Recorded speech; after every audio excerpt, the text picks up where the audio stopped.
It's Jonathan Agger, fifth Pro Boxing fans, joined by the legend himself, Jim Lampley, back on the Blow by Blow this Friday night at Times Square. Jim, how are you feeling, first of all, to be back? Very excited. I love calling fights. This is a chance to call three main events outdoors in a unique setting in New York City. I think it's tremendous for the sport. It's a showcase for the spectacular promoting skills of Turki Al-Sheikh, who has put all this together. And I can't wait to sit down tomorrow and call fights. Is it going to be emotional in some ways, returning to Blow by Blow? Let's see. I don't know. I don't make a decision about what happens next after this. I just want to do a good job tomorrow, a good enough job that people say, oh yeah, that's the Jim Lampley I remember calling fights. That's what he can do. If I'm able to do that, then I'll be satisfied. And then it's up to people like Turki Al-Sheikh and him in particular, whether we're going to go down the road after that. And I say him in particular because he's the one who brought me here.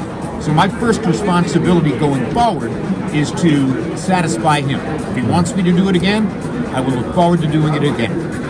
How would you say, and this is a bit of a random one, but how would you say commentary and broadcasting's changed since your days at HBO? Well, I don't know that commentary's changed. Different people are doing it, and everybody has their own style and their own approach. I do believe that at HBO we had several special groups, and by several special groups I mean Lampley Merchant Foreman, Lampley Kellerman Emmanuel Stewart, Lampley Kellerman Roy Jones.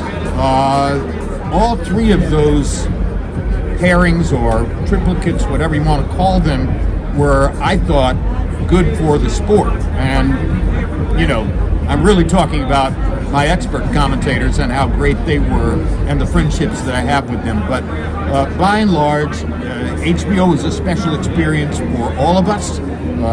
Now, with regard to boxing, that experience is gone. We're in a new incarnation, and I'm just thrilled to be a part of it. Now, being back in New York, I'm sure brings back so many memories of fights you've covered over the years, but you haven't covered a fight in Times Square. What's that going to be like for you, covering a fight in Times Square? What do you make? I'm sure you would have seen the ring going up today. What do you make of the whole setup? Some of the most unusual things that have ever happened in American prize fights have happened when the fight was outdoors. This goes all the way back to Jack Johnson shielding his eyes against the sun while being counted out against Jess Willard in Havana in 1918. It goes to Jack Dempsey beating the stuffings out of Willard in Toledo, Ohio on July 4 the following year. It goes all the way back to the very first heavyweight championship fight, which took place between John L. Sullivan and Jake Kilrain in 1891 in a swamp in Mississippi. Go all the way forward from that to another heavyweight championship fight when a guy in some flying contraption landed on the ring apron in Las Vegas the night of Holyfield Bow 2. So every time I call a fight outdoors, I'm aware and conscious of the fact that something quite unusual can happen. The last time I called a fight here in New York was in Yankee Stadium between Miguel Cotto and Yuri Foreman. Foreman's corner, I believe in the 9th round, threw in the towel. Arthur McCanty Jr. picked up the towel, traditional symbol of surrender in boxing, and threw it back out of the ring. What was that? So I never discount the possibility that something I have not seen before will happen when a fight takes place outdoors, and we're going to have three main events outdoors tomorrow night. I'm not going to ask you for any predictions because I appreciate you've got your role to do tomorrow on the commentary, but let me talk to you about last week, Chris Eubank Jr. and Conor Benn. I'm sure you would have covered their fathers. What did you think of that fight? Great fight. Happy that a great fight took place. Happy that now we can go forward talking about something else with relation to Conor Benn other than a PED violation. Happy that Eubank is back in headlines where his talent should place him. Looking forward to the rematch.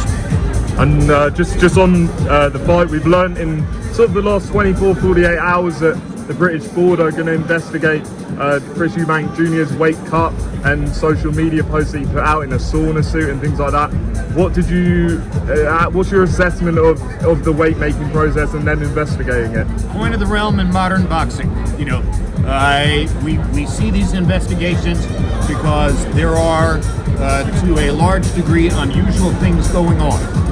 I will hope that the investigation does not reveal anything that will stand in the way of the rematch that fans and boxing people want to see. Do not miss Jim Lampley back on commentary tomorrow night here at Times Square. Jim, looking forward to hearing you, and best of luck. Thank you very much. Looking forward to talking.